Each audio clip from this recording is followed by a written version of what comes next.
Earlier today, we were sitting at our table, and I was saying today when I introduced him what I wanted to talk about, but the thing that I think about with Dave is he loves his leadership work. He loves and sometimes is frustrated by how hard it is to lead a very small district where you are literally the only person in the central office in a leadership role.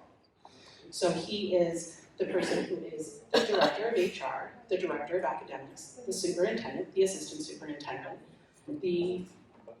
everything really, right? Everything. There is no one else. He's the chief operating officer. He does all of it, and what's great about that is he can't ever say it's siloed. What's not great about that is he goes to every meeting hosted by everyone. But he is also, as we say, a recovering football coach. We talk about football quite a bit. As we were having our conversation today, he drew up several plays for a colleague asking for a little bit of help.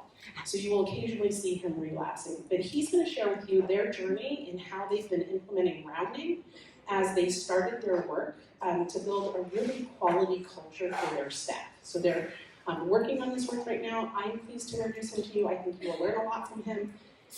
And we'll see you at the end of the session. Thanks, Dave. Thank you, Amy. So as Amy said, yes, I am a recovering football coach, but I did have a big relapse this year, and I backed into coaching for the season, but I don't know why I decided to, because I think I bit off more than I could chew. But that's the passion I have for the game of football. But I also have an incredible passion for leadership. I've done a lot of things in leadership over the years, and I'm very thankful you're all here today. Thank you for taking the time out and choosing this session to learn more about student education and the work they do, but also to learn about the small district of Colton, Oregon, and the work we're doing and moving forward. So professionally, I've been entering my third year as superintendent. I've had multiple years as an administrator, both as an assistant and building principal, plus other titles as well. I was a classroom teacher for a number of years. I didn't just teach PE and roll the ball out. I developed PE and weight training, and it wasn't just what you might think it is.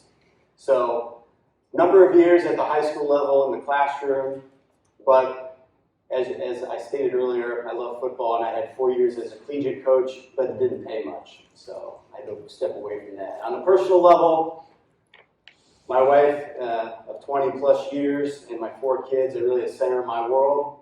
I live in another small town in Oregon, and as you can see, and if you know me, I love coffee, and I drink a lot of it. So anyways, I know I'm in the setting of, talking in front of people, and that might make you nervous, but I just get tired out from groups of large amount of people. So, I'm much more in a smaller setting socially. But let's just jump right into the work. Colton School District is the smallest school district in the metro Portland area of Portland, Oregon. We roughly have just a little bit over 600 students, both in our in-person learning as well as our online platform. Since I've arrived 3 years ago, we started a preschool. We made some structural changes in the building. We failed at a spring bond, so not everything is rosy in our district. But we are making improvements, both physically with the buildings, but also in program design, systems, and hiring the right people. So as Jim Collins says, you want to get the right people in the right seats on the bus, and that's ever so true in a number of experiences I've had. As far as my expertise, leadership development on working with my building leaders and helping them be successful, changing organizations. My prior role in Sheridan, Oregon, we were 2-time, and again, this is nothing to be proud of, 2-time No Child Left Behind failures under the former number of presidents ago, but we got out of sanctions in 2 years. So some of the successes we've had has come through a lot of the same principles that we're going to talk today in all the different sessions about. But I just didn't know there was a cool group called Student Education that focused on a lot of these things. So when are you going to walk away at the end of this short track meet session? 45 minutes really isn't enough to cover all the points of rounding, but I'm going to do my best to give you a Goodyear blimp version of an overview. So why do you round? What we do where it works, how do we align with our priorities, and then you'll see where the 9 principles work with rounding. So as we look at why would you do this? It's not just a performative action. You're trying to have a directional conversation. So whether you use some of the framed questions that you might see I put together, or you come up with your own staff design, we're having a strategic discussion around an outcome. That's going to be a conversation. It's just not me being the superintendent, because sometimes that's intimidating. I'm going to have a meeting with the superintendent, and you're a student. So that can have its own connotations, but it's just people having a conversation. You have to set your priorities. Where does this sit with your overall priorities as a district and your overall emphasis in your process of continuous improvement? Because in order to make organizational change, you can't do the same things you've been doing and expect a new outcome. You have to change the direction and the systems that you are operating in order to get a new, better outcome. And you need to be inclusive. You have to get all the stakeholders' engagement, even when it's painful. As they talked about in this morning's session, getting that feedback on that, not only student survey, but the staff survey, and then also the community survey. Some of that comment section is none too inviting to read the first time. It can be really disheartening for some. But if you look at it in a focus of we're looking for all the feedback, positive, negative, because we have to have all that feedback to make systematic change. Because we need everybody to feel welcome and able to participate in the improvement process. Because if we just handpick people that we want their feedback, we'll miss out on sometimes areas that are our own blind spots. You know, are some of us that good at complimenting people or providing positive feedback? Or maybe we're just not good at writing thank you notes, or maybe we're not good at calling people back or texting people back, or whatever it might be. We all have our segments of our professional world that we're not successful in, and I think inclusiveness really helps harness that when you're getting all that information. So I want you to turn and talk. This is an interactive. We'll give you about 90 seconds to turn and talk at your tables. Why would we as a district table or individually, why would we round? Go. We had more time, I would get more responses, but does one table have one reason that they would volunteer? Why would we round? Any brave volunteers?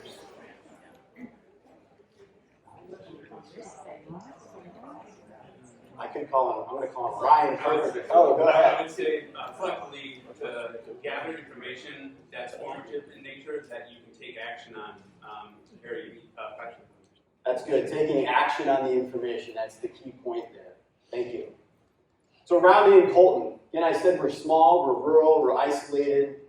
We don't really fit in with the rest of the county per se, size-wise and demographic-wise. We're in the rolling hills of the Cascade Mountains. It's lots of evergreen trees and animals and very few people. So we have a community that's about 3,500 people in the voting block, which didn't vote favorably in the spring for our bond measure, but we'll give it another college try in the future. The way we view rounding is we are trying to focus on the feedback and then taking that feedback and providing actionable steps. It was talked about earlier some of the survey work, which is super effective, and in Colton, surveys are very effective because our community is strange and loves to do surveys. They love to do surveys for everything. I don't know, I didn't know I could make so many surveys as a superintendent, but they sure love surveys, but they will not show up on a Wednesday night for a community forum. So you have to get creative in every single niche environment as a leader, whether you're a building principal, you're the director of teaching and learning, you're the assistant superintendent in charge of human resources. You have to sort out what it is going to be. How do I collect that feedback? And just go, hey, I did one thing, it didn't work, I didn't get much, I got like 7 responses out of 12,000 people. Well, okay, that didn't work, don't just quit. Have some wherewithal and come up with a different idea. And the thing that I think about in Colton and rounding is it just takes my title away and just says, hey, let's have a conversation. So, for example, rounding in Colton, I go to the high school. I talk to the student body president. Him and I have a conversation. Some of you are like, this is weird already. It gets even stranger. So he calls me Dave because I don't really have a preference on we're communicating. So the fact is that Cash and I can have a verbal conversation as a student body president to work to improve the overall district. And we're working towards continuous improvement in Colton. So what best functionality here is to ask the kids. So I don't just talk to Cash, I go down and I sit in the student leadership class. Talk about being vulnerable. You never know what the kids are going to say at the high school level. But as I've talked to Cash, and Cash has actually sat in our strategic plan process and been a member of the steering committee, I wanted it to be student-centered. And so when I go back in a couple of weeks, now that we're back in session, I'm able to go around with the middle school and elementary school student council groups. Because it's important to ask your kids questions. So, let's just jump right in. So, our questions are these simple questions. I would sit down with the student leadership at the high school and go, so what's going well? So, they had some information the last time I talked to them, 3 weeks ago. So one example is they stated they like the longer class periods because we switched to a block schedule. So they were very supportive of the change in the longer classes because they felt like they got more direct feedback from their teachers. They were able to support them and help them. And so they gave us actionable responses, and I just said, yeah, I liked the meal on last Wednesday. They gave us a specific educational function and then explained why in detail. So I'm not asking a yes or no question because that doesn't give me as much actionable feedback. So then the second part of rounding, what are the deltas? What needs to change? You could go with a different term. So what are the deltas? What needs to get better? Well, they had a laundry list because in human functionality, we are really good at finding everything that's wrong. Or maybe that's just people I've worked with over the years. Maybe everybody else is an anomaly and I only pick those districts to work at. But what needs to get better? Well, they talked about, again, the 9-minute blocks caused a ripple effect of the classes adjusting, and then that caused us to have less electives. Well, you can imagine a student body of 166 high school students in person. You can't offer a swath of tons of electives. But this even earmarked a reduction further, and so they brought this to my attention. I said, okay, well, we'll have to get creative and figure a way out to mesh the middle school and high school together. So by getting that actual feedback, now I can talk to the principal, and we can come up with a plan that can not only solve the students' concern, but then also will solve a couple of other concerns that came from the staff of late, because I round with that and labor management, although it's not quite as cordial at times with the teachers union. If any of you have unionized teacher groups, sometimes those labor management meetings can be interesting. I'll just leave it at that. So another delta that they felt like overall the district was moving in the right direction, but we still needed to fix more things, and I entertained that with a response of, well, I do agree as well. And with the uncertainty of staffing costs and inflation continuing to escalate, I couldn't give him a strong response back. I said, well, that's my goal. And what particular projects do you think need to be fixed? Well, they had some specifics. Well, the bathroom, this one leaks, the sink leaks, the toilets leak, a couple other items that were in their wheelhouse of functional fixes that would help their world. And then I asked them, who can I thank besides your teacher, Mr. Murray, because they thanked Mr. Murray twice last year when I met with them. And so I wanted them to thank somebody else. So they had to think about it and get back to me, which they still have not. But anyways, high schoolers. And then what would I need from them to help them be a better student? So I framed it a little bit different. rather than just going through the same canned response that I put here. So sometimes you, in a rounding process, may need to adjust your questioning based on who you're talking to, whether it's a parent stakeholder, a board member, or a staff member, and whatever their job skills are. So what do they respond? What do they need to do better? They want better lunch. So I know you're shocked. But. So what is rounding? I'll be honest, this could have been subtitled Rounding for Skeptics, because I was like, okay, really, Andy, we're going to sit down and have these conversations, with these questions? This kind of seems pretty lame. So then I had a number of administrators that were kind of like, okay, we'll try this, and it really is effective. So if you want, because you think this isn't going to work, come talk to me after we're done, because I'll tell you it does, because I'm sold on it. Because I was the first person to say this is kind of lame, I don't really want to do this as a superintendent, but when you follow the protocols and build relationships, you see change, and you have people begin to develop further trust in the process and the district. And I think in our current societal situations with public education, building further trust in your community is vital in our roles. But what is rounding? It's a strategy where you're open to feedback, especially as the district office. Because I've talked to community members in Colton, I've talked to principals, I've talked to staff. Again, as Ryan echoed earlier, in Estacada, they used to have complaints about the district office. Well, my community, students, staff complain about the district office. So again, that's complaining about me, but not necessarily at me, but I'm the voice that they can complain to.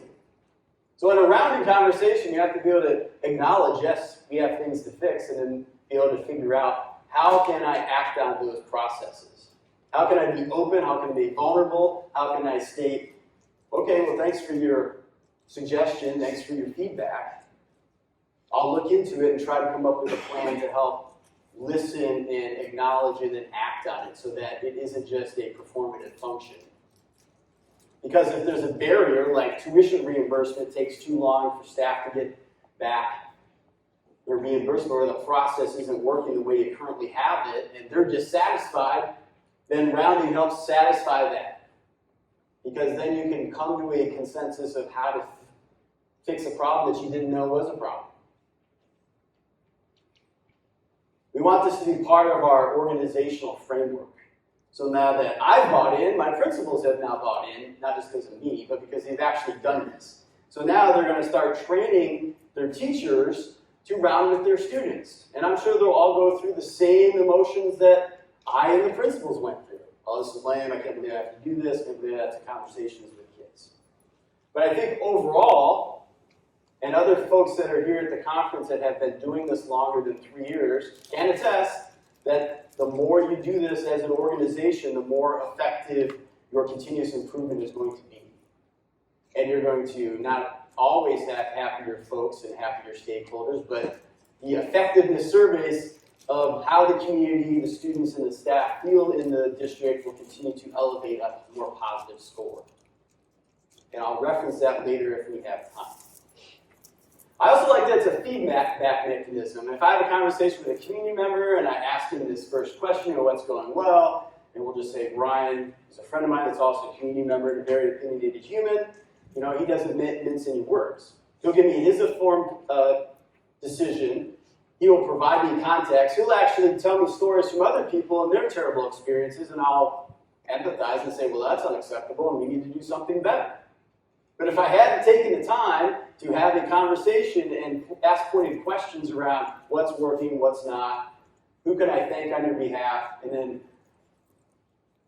if it's an employee or student, you may frame that last question slightly different.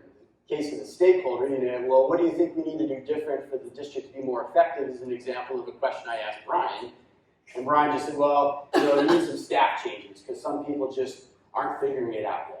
And that's fine. They're able to provide feedback that may be something you're not going to act on, but at least they feel validated that you took the time to take them to lunch or sat down and had coffee with them or just went into the student group and talked to the students about getting their opinion.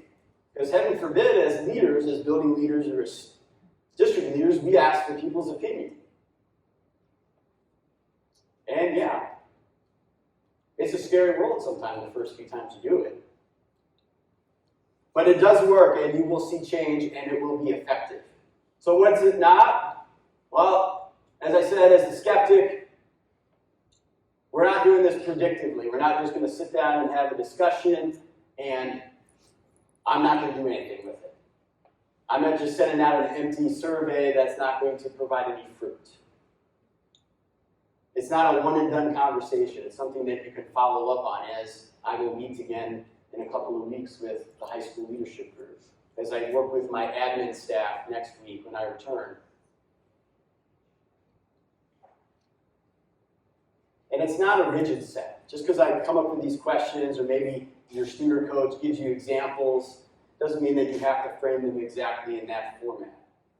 But it's an idea in which you're delivering an opportunity for feedback, you're having a conversation, you're giving gratitude to the people for taking their time to talk to you, even though you might have a to-do list that's 7 pages long as the superintendent or director or principal.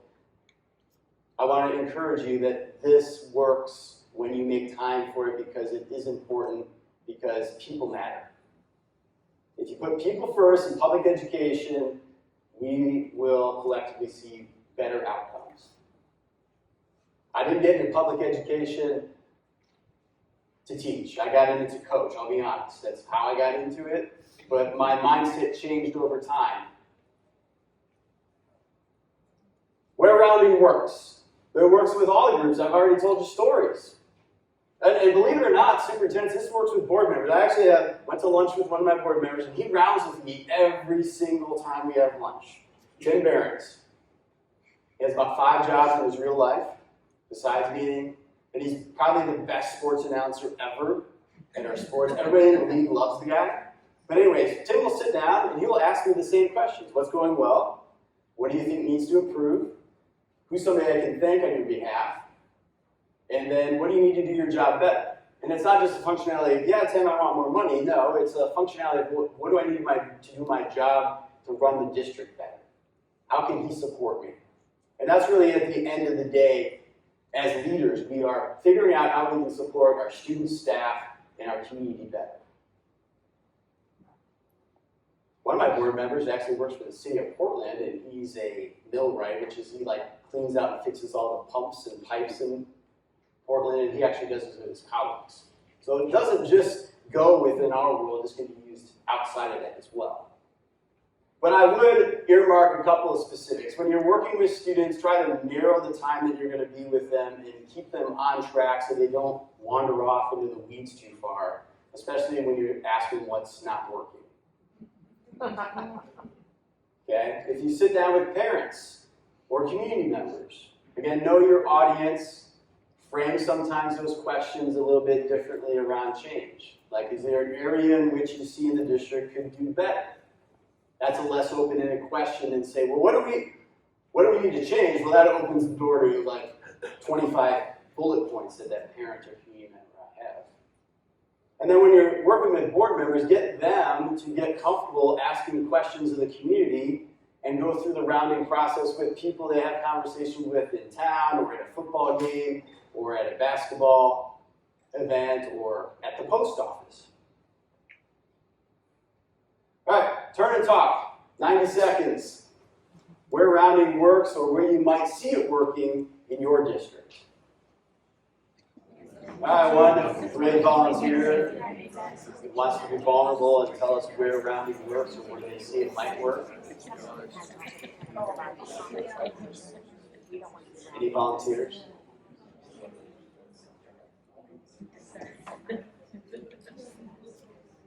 Ryan, where's rounding work? Where's rounding work? Thanks for raising your hand. Sure. Hello. Ryan Harper, Oregon. Rounding works throughout our organization. It's important to remember that rounding is a measurement tool. It's not just a check-in to see how everyone's feeling on that given day. And so we've been rounding throughout our organization really to measure the change agents that we've implemented in our system. And so our senior leadership is rounding with leaders, leaders are rounding with teachers, and last year was our first year where teachers were rounding with students to make sure that the units and the things that they were doing inside each and every classroom was meeting those needs. And then it goes down and then it comes all the way back up. So the kids round with teachers, teachers report that back to principals, principals give it back to senior leadership, and then the superintendent gets to see the results of the change agents that were made. This is how we do it in our district. Thank you. And somebody in the back was talking about rounding with your athletes. It does work. I know I said earlier I'm coaching high school football at another school, and it does work. I work with my position that I work with and actually round with them and ask them, well, what's working, what's not working, what do we need to do better? And we get a lot out of their play. So anyways, how do we align with our priorities? Well, we're wrapping up our strategic plan and should get it adopted in 2 weeks with our school board. That's exciting, and then we can start to measure our continuous improvement, as Ryan stated, and we will be a few steps behind our neighbor Estacada. So currently, we're getting the process. We're learning the functionality. We're learning to build relationships and to build trust and to be able to use the feedback as action. So we want to collect that, ask for clarification to build that trust so that down the road, we can focus on measuring the learning and seeing if it's an effective outcome. Secondly, we want to look at to break out of some of our siloed work environments where some of us might sit in a cubicle or an office for days on end and not go out and see students. I mean, that's the rub. Some people in your district, especially in large districts, that's the deal. We want to remove barriers of positional titles and understand that this is a unified front to move the district forward for continuous success of all kids, because every kid only gets one shot at each grade. They don't get a do-over. Can't call a timeout. You don't get to go back to steps like in a game, a board game. You get one shot at each grade. And so it's really important that we give every student every opportunity to have every success every year that's going to make them successful in whatever career aspiration they have. And then I look at this as this whole process improves customer service. If you're looking at it from a positional, from my overarching view as the superintendent, I want my leaders to serve their staff and their students.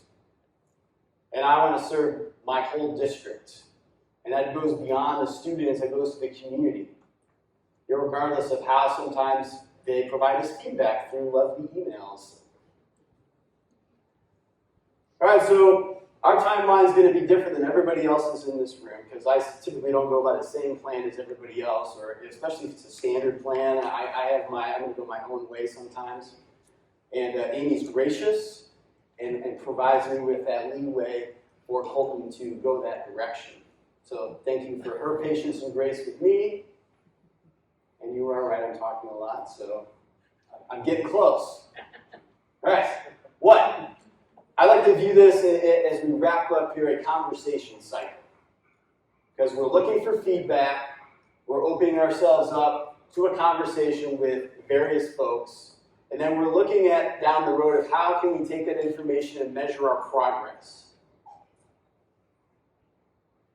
We talked about earlier, I think it was Janet's skits session, talking about more or less the sort of satisfaction surveys. So you're looking at your various people groups in the organization, your students, your staff, your community, or stakeholder engagement.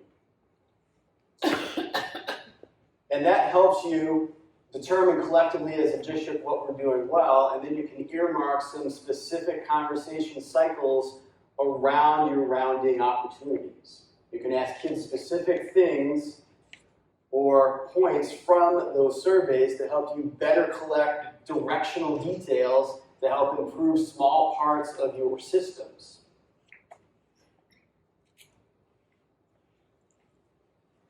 Why do I do it? Because I want to be collaborative. We're a giant team. We had a discussion between teamwork or team and collaboration. And again, collaboration I think is a great term, but I also view our roles and our capacities. We're all members of a team. We all work together. It's all part of teamwork because we all have our roles. The students are the superintendent, and I'm not going back to the high school again. So, as a team, how can we work together to solve what ideas have been brought to the table? And how can we use that information from rounding and from surveys to help the overall success of the organization, in this case, the school district? Where?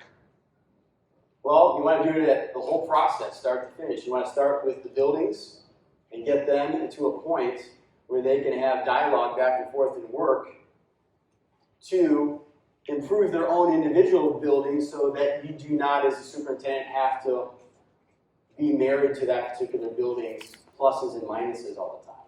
You want to become more of a focused approach in leadership where that leader is taking a lot more ownership and not relying so much on you. You know, it's the gradual release that we want to give to the students when we're a classroom teacher. But we also, as leaders at the district level, want to gradually release some of that control back to the principal so that they can feel like you're not micromanaging them. And I've worked in some capacities in some districts where micromanagement is kind of a common practice.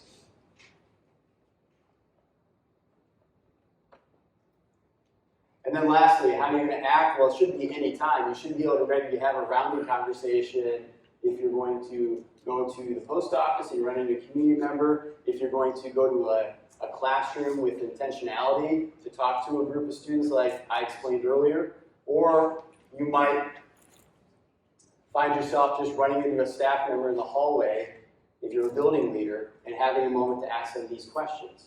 These conversations don't have to be long. They could be upwards of a half an hour, sure. If you intentionally set aside time and ask probing questions and ask further questions to their questions or their responses, then yeah, you can elongate this, but these conversation cycles can be fairly short. Because again, we're measuring with the feedback we're collecting from rounding to help see where the organization is and if it's improving. So within rounding, we tap into the 9 Ps as Janet talked about earlier. One, and this is one of the big reasons we started with rounding in Colton, because our customer service was horrible.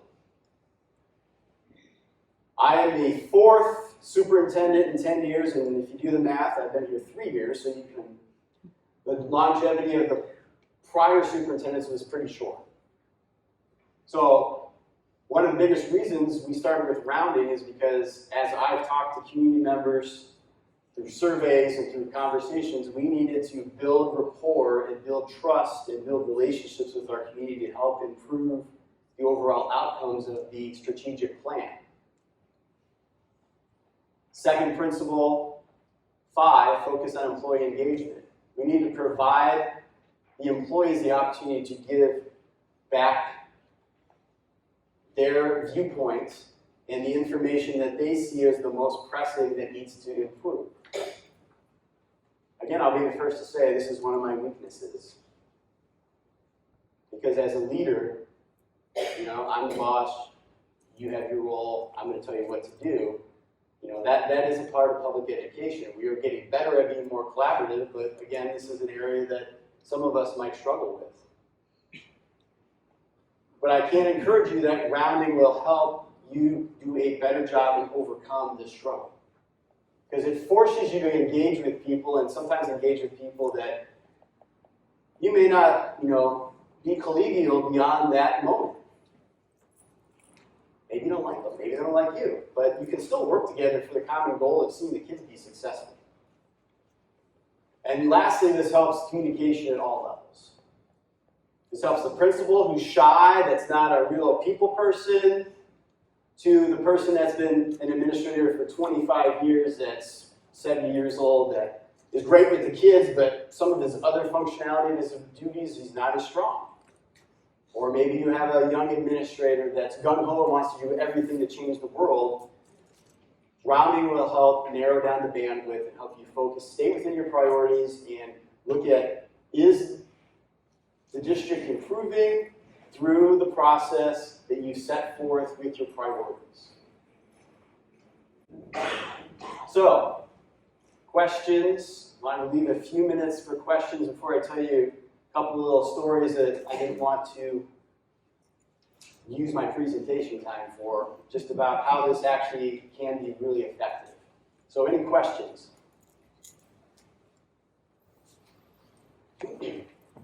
Yeah? So, how do you utilize the stoplight reports?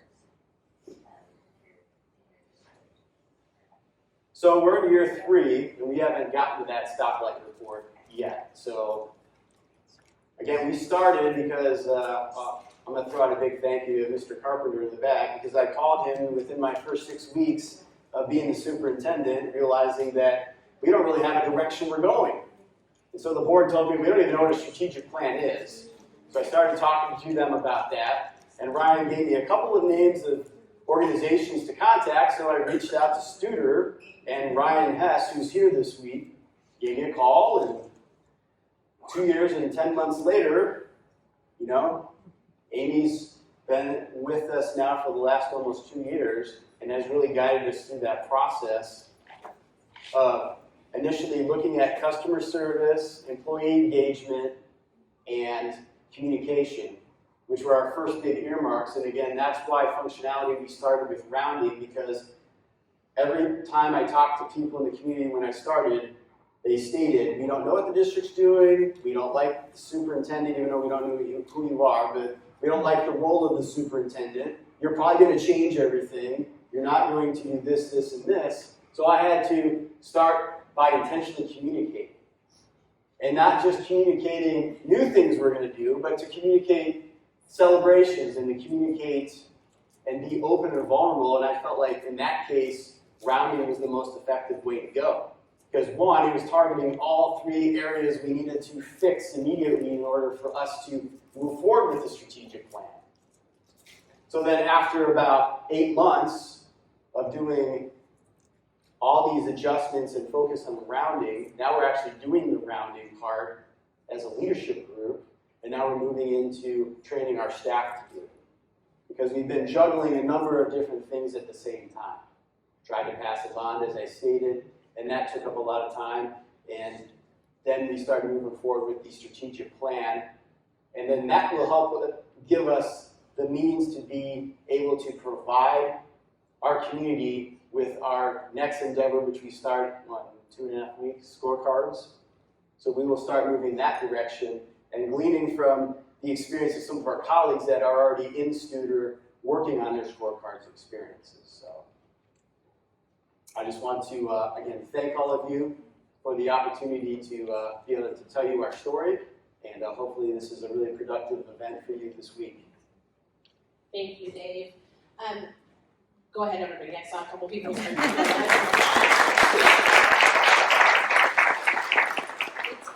So one of my most favorite things that Dave said today was that he was a skeptic when he started rounding. So I cannot tell you how many times I introduced the idea of rounding. It is never universally accepted as a good practice from people when I first share it. And I just said to him, would you do me a favor, take a no thank you bite. Like, let's go try it once. If you hate it, we can reconsider. And then they went out and they tried it. And they came back the first time, they said, it feels kind of awkward, this canned conversation. The people who are really good at the people skills, it felt real awkward for them. But for other folks, they were like, it's so safe, it's 4 questions, I know what to ask. And then the second part was, and now because I've asked these questions, I have things to work on that I already kind of knew I needed to work on, but now I have a reason. And so the strategic people were so happy to have something strategic. And the people who were really good people said, you know what else? People like it when I fix stuff. Like, that feels good. So there's a lot of mutual reinforcement around why this mattered. Dave came up with the idea to really center in with his students, because there was a huge gap in his survey data between how students and staff viewed their experiences. He needed to elevate up student voice, and that's where he's leveraged it just to a level that I have not seen done in other places. And so think about rounding as your conversational strategic planning tool that can help you in any avenue you want, Which audience you start with, that's up to you, but the same principles will apply. What's working, what's not, who do I think, and what will help you be better in whatever role you're in. It's not rocket science. The simplicity is what makes it amazing.